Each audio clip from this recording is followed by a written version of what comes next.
Hi everyone, how's everyone doing? I hope you're all doing well. And if you're watching this for the first time, my name's Marianne Hanson.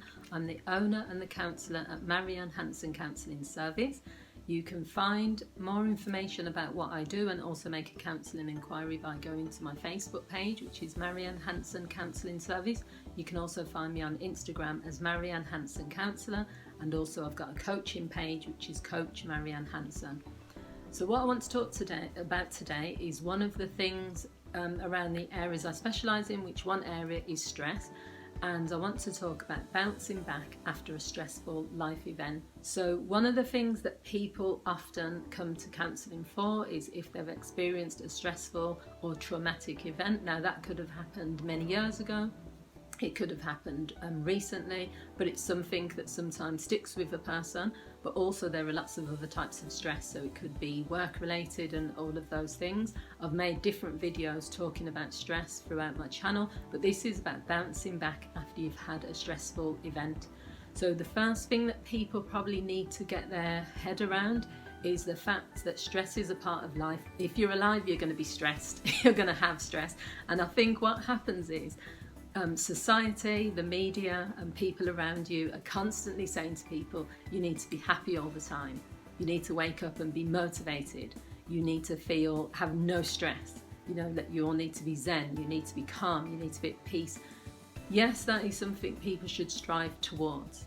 But realistically, you don't know what life has got in store for you. You don't know how another person is gonna their interaction is going to impact on you. You don't know how you're going to be feeling every day. So to try to build up this pattern of, I'll just get through life without stress, it sets people up to fail. So the thing that we should be teaching people, or the thing that we should be wanting for ourselves, is how to navigate through stress, how to reduce stress, or when stress is in our lives, which it will be, how we can respond to it. So when a major stressful event occurs, for some people it can really knock you back. You can struggle to get back up after that event, and no one, especially when it's something that you're not prepared for, that you didn't see coming, it can really shake you as a person. So the first thing is to recognise that it's going to take time, it's going to take strength, resources and more. It's going to take a lot for you to bounce back. And it's okay to say that. It's okay to say sometimes to people around you as well, do you know what, I've been through a lot of stress recently, or I've been through a stressful situation at the moment. I'm not ready to just move forward from it. I just need time to process it. Or, this is going to take me a long time to recover from. I think sometimes saying that out loud or saying that to yourself gives you time. It takes the burden and the stress of trying to just pretend it didn't happen, because that's another thing as well. People tend to try to push people towards, they'll say, you're not yourself, get back to being yourself again. Oh, you're really stressed at the moment, let me help you to not be stressed. When there's a problem or a situation that happens, people have to work through it, or they have to experience it to know what it is that takes it to resolve itself. To experience life, you have to sometimes go through the tough things and come out the other end. I've been talking about that a lot on my Facebook page recently, about this idea of let's build resilience, but also let's not be fearful of stress or challenges or conflicts. Let's figure out how we can work through them. So that's the first thing. The second thing is try to recall similar situations where you've bounced back before. You probably haven't got to a certain age in your life as an adult where you've never experienced any stress that you've had to bounce back from. But when you're in a stressful situation, people can't recall. They'll say, I've never been in this situation before, or I don't know what to do. I don't have the resources. I don't have a clue about how to get through this. But if you can recall back to any situation where you've maybe had a similar experience, it can help you to work through it. So that's really important. The third thing is don't focus on the stressful event itself. Focus on solutions and moving forward. So this is similar to a lot of situations, especially with me as a counsellor. Sometimes people will come to me and they're so stuck in what's happening. Right, okay, I have no confidence. I've got low self-esteem.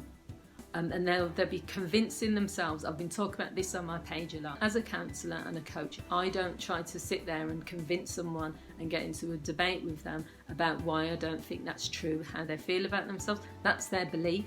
And if someone's held a belief for a long time that they're like worthless or that they are no good, or that it's come from somewhere, first of all, but second of all, that is the belief that they actually believe to be true. So what you need to do in those situations is you have to help the person to say, okay, if that's what you believe, and you know you have the right to feel that way, how do you want me to help you? What are you doing in counselling? You want to change something, because they wouldn't, if they were okay to feel like that, they wouldn't need any support. And the same thing with stress.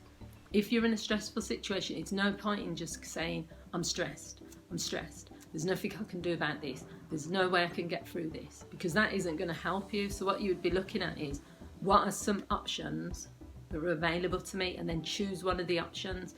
Some of them will have bad consequences. So if someone comes to me and they're struggling with stress at work, when I work on the helplines, people will call up, they're struggling with stress. They'll give me 10 things that are wrong. I've got too much work responsibilities. Their boss is always picking on them. They don't get on with their colleagues. They're not being paid enough.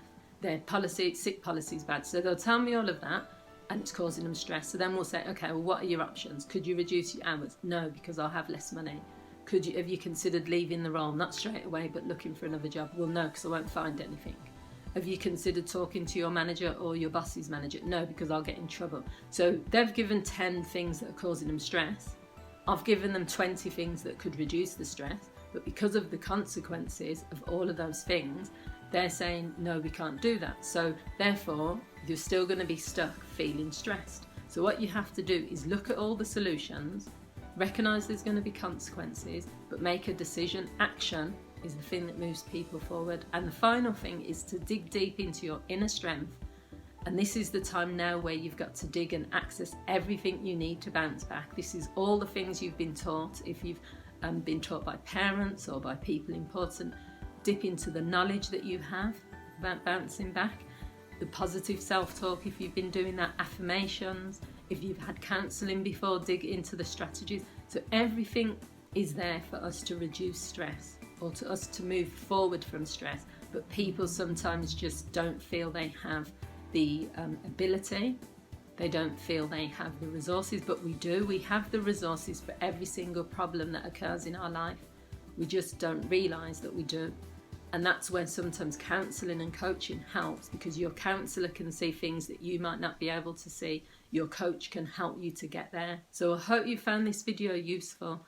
If you're interested in speaking to me about a counselling inquiry, or if you want more information, then please feel free to reach out to me. My Facebook page, Marianne Hanson Counselling Service, is probably the best way, but you can also comment on here.